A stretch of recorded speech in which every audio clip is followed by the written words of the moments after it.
Iya, masih di PJR. Iya. Apa mana ada foto ini? Bang awal paling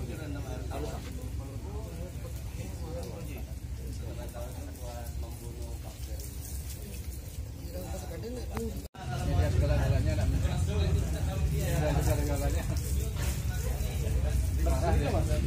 Marah dia.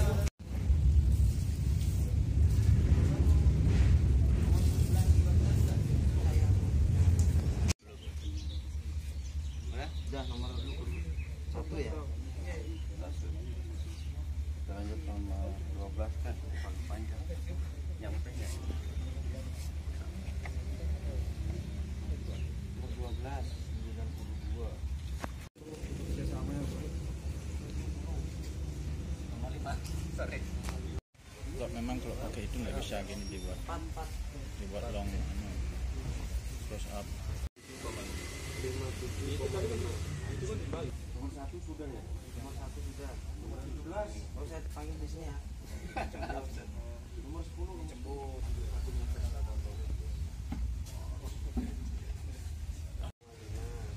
Kan langsung WA kan.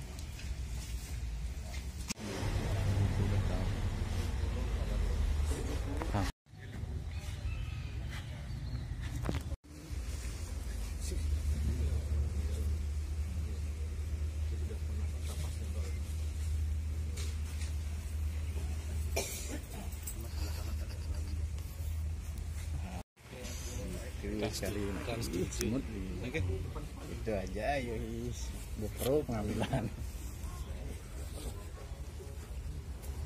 ambil gambar aja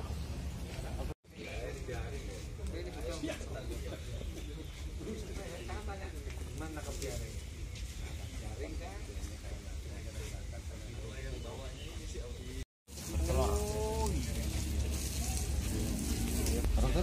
Order bagus. ini yang ada tumornya itu. Iya, Pak. Yang ini yang tertib tadi anu. Nah, yang tertib itu yang mati. Nyatu ke rapasnya. Ini bukan. Tertib tumor. Itu tumornya itu. Nyatu dia sama ini dia ya. Mulai satu. Wah, iya. Selesai nih nanti ya. Ini mungkin yang perapatan namanya. Kayak kerang tapi aduh sini dan ayo 1 2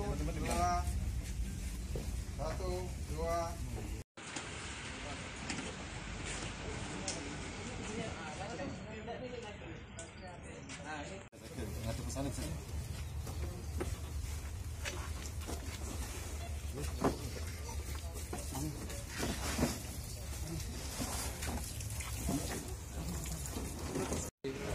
Selamat siang untuk para media seluruhnya. Kami dari Danlanal Denpasar, Kolonel Marinir Dewa Rajo menyampaikan sebenarnya untuk kegiatan Angkatan Laut sudah atas perintah Panglima Armada 2 ke Danlanal Taman 5 langsung ke saya untuk melaksanakan operasi sepanjang tahun keamanan laut, yaitu sesuai dengan Undang-Undang 34 tahun 2024 pasal 9 bahwa Angkatan Laut itu ada tugas keamanan dan pertahanan termasuk penegakan hukum di laut. Nah, ini kita laksanakan sepanjang tahun dengan operasi keamanan laut, di mana informasi dengan adanya penyelundupan penyu sudah diterima dari intelijen yang ada operasi dari Dispatana operasi intelijen yang dilaksanakan sepanjang tahun. Nah, ini kita melaksanakan pengamanan di wilayah Selat Bali, di mana di situ satu sea rider sudah mengintai dan melaksanakan patroli. Di situ kita tahu belum ada tanda-tanda dari informasi. Dari jam 16 kita tetap melaksanakan patroli sampai jam 21, sehingga pas jam 22, nah ini sudah mulai indikasi untuk penyelundupan itu diketahui, hingga pas pada waktu penyergapan mereka melarikan diri masuk ke perairan Sumbersari atau daerah Cekit sana itu. ditinggal berupa barang bukti 43 ekor penyu hijau dan 2 perahu sampan atau kepiting dengan 4 motor tempelnya. Ini sesuai dengan Undang-Undang PKSDA bahwa si pelaku nantinya akan dijerat apabila nanti kan ada pengembangan lebih lanjut siapa yang memiliki perahu maupun Johnson ini, itu pasal 21 ayat 2 dari Undang-Undang PKSDA, barang siapa yang menyelundupkan, memelihara tanpa membunuh atau sengaja, nah ini akan ada sanksinya, di mana sanksinya di pasal 40 ayat 2 yaitu hukuman 5 tahun penjara atau denda sebesar 100 juta. Ini suatu keberhasilan dari tim operasi keamanan laut Lanal Denpasar dalam ini gabungan, sehingga kita bisa menyelamatkan 43 ekor penyu hijau yang kondisinya saat ini masih hidup dan sehat. Nanti kita selanjutnya akan kita titipkan atau serahkan ke BKSD untuk dirawat, dan untuk selanjutnya kita bersama-sama untuk melaksanakan pelepasan penyu tersebut. Demikian. Ke depan ke Bali karena ada kegiatan agama, tapi itu kan ada batas-batasannya. Nah, kita tetap operasi keamanan laut ini sepanjang tahun kita laksanakan, dan kita akan menginfokan ke masyarakat bahwa penyu hijau dilarang karena merupakan hewan langka. Nah, kita akan melaksanakan terus patroli-patroli di wilayah perairan Bali, di mana perairan Selat Bali maupun Selat Lombok, Celukan Bawang, Tabanan, sampai ke Selat Nusa Penida. Nah, ini daerah rawan untuk penyelundupan penyu satwa yang dilangkai penyu hijau itu. Demikian. Terhadap ini pelaku yang kabur itu apa tindak lanjutnya, akan ditelusuri atau gimana? Nah, nanti kita akan telusuri, kita akan adakan pendalaman terhadap kepemilikan perahu itu, dari mana posisinya. Nanti kan ada kerjasama dengan Polairut di mana posisinya. Nah, itu pasti akan lawan siapa sebenarnya di balik pelaku penyelundupan penyu hijau ini. Modus penyelundupan ini untuk apa dan digunakan untuk apa? Penyu-penyu ini diselundupkan ke Bali kan? Selain untuk kegiatan keagamaan, apa untuk konsumsi juga? Ada kecurigaan ke sana nggak? Ini yang kecurigaan untuk penyelundupan yang memang banyak kan kegunaannya penyu hijau ini. Kalau orang bilang untuk kesehatan, untuk apa segala macam. Nah, inilah yang memang itu dilarang untuk saat ini kan. Kondisi penyu hijau dilindungi, jumlahnya pun tidak banyak. Ini kalau terus-terusan seperti ini kan otomatis mengakibatkan punahnya satwa langka yang ada di Indonesia. Padahal ini diketahui oleh dunia internasional, harus dijaga dengan sebaik-baiknya oleh masyarakat, aparat kita bekerjasama supaya kita penyu hijau itu telah terlestari yang ada di Indonesia. Kita lepas supaya dia bisa kembali lagi ke habitatnya di laut. Oke, terima kasih. Selamat siang. Assalamualaikum warahmatullahi wabarakatuh. Yang pertama kami ucapkan terima kasih kepada Pak Dirut dan jajaran untuk keberhasilan penangkapan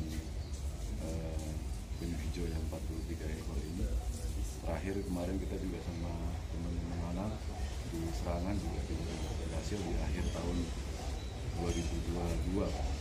Ya, 2021. Kemudian sekarang kita di awal 2022 penyu setelah nanti diserahkan oleh teman-teman Pak Dewa dan teman-teman di Lanal semua akan kami sehatkan kembali, karena yang beberapa tadi sempat kita melakukan pemantauan, ada beberapa penyu yang memang ada tumor Pak di beberapa bagian itu, kemudian ada nempel tritip yang udah menaun dan dia udah masuk ke dalam pori-pori kerapasnya. Itu nanti mungkin akan dibersihkan terlebih dahulu sebelum nantinya setelah mereka betul-betul sehat baru kita akan lepas biarkan ke alam. Sementara nanti kita akan coba titipkan di Teluk Banyuidang di Jaringan Satwa Indonesia. Nanti kita sama-sama bawa ke sana di Teluk Banyuidang untuk beberapa saat, beberapa tindakan yang akan dilakukan oleh teman-teman dokter di teman-teman jaringan satwa Indonesia. Mungkin itu. Pak, untuk permintaan penyu di Bali seperti apa Pak? Dari tahun-tahun kan banyak nih penyelundupan. Sampai 2022 saya baru sekali ketemu dengan beberapa ketemu yang banyak. Yang pertama, yang terakhir 2021 bersama teman-teman Lana juga kita nangkap. Nah, di kurun waktu 2022 kita belum pernah menemukan kembali kejadian-kejadian penyu. Kalau yang karena cuaca, beberapa kali di pantai Kedonganan, di pantai Kute, terakhir kemarin di pantai Batu Belik itu kita temukan beberapa penyu yang memang karena cuaca, kemudian hempasan ombak dan sampah-sampah kayu itu dan menyebabkan mereka terdampar dan mereka mati di pantai. Penangkapan sampai saat ini alhamdulillah belum pernah. Kalau jadi semua jenis Jenis di dunia dan 5 jenis itu ada di Indonesia penyebaran dan semuanya sudah dilindungi oleh undang-undang 5 atau 9. Jadi seperti itu. Jadi kepada masyarakat, kepada teman-teman untuk tetap menjaga ekosistem laut, termasuk salah satunya adalah penyu, karena toh memang kalau penyu itu nanti tidak ada, pasti yang namanya ekosistem pasti akan berubah. Penyu merupakan salah satu satwa purba juga, bagian dari satwa yang sangat dilindungi. Dari 5 itu semua sudah dilindungi dan alhamdulillahnya Balai KSDA Bali mempunyai 14 kelompok pelestari penyu yang ada di Provinsi Bali ini, dan semua hampir tiap tahun kurang lebih antara 1.000 sampai 2.000 mereka melepaskan diri untuk dilepaskan lagi ke alam. Namun kebanyakan memang jenis yang penyu lekang yang memang sering mendarat di Provinsi Bali, di hampir seluruh pantai di Provinsi Bali. Sekali lagi terima kasih kepada teman-teman Lanal semua dengan Pak Dewo dan jajarannya. Kemudian nanti pengembangannya akan kami koordinasi terus dengan teman-teman Lanal dan nanti akan dibantu oleh teman-teman Polair juga yang untuk pengungkapan kepemilikan maupun posisi tersangka berada di mana, nanti teman-teman Lanal dan teman-teman Polair punya mendalam. Itu. Mohon izin biar nggak salah nama lengkap dan jabatan. Oke, nama Prawono Merwanto, saya Kasubag PU KSDA Bali. Terima kasih.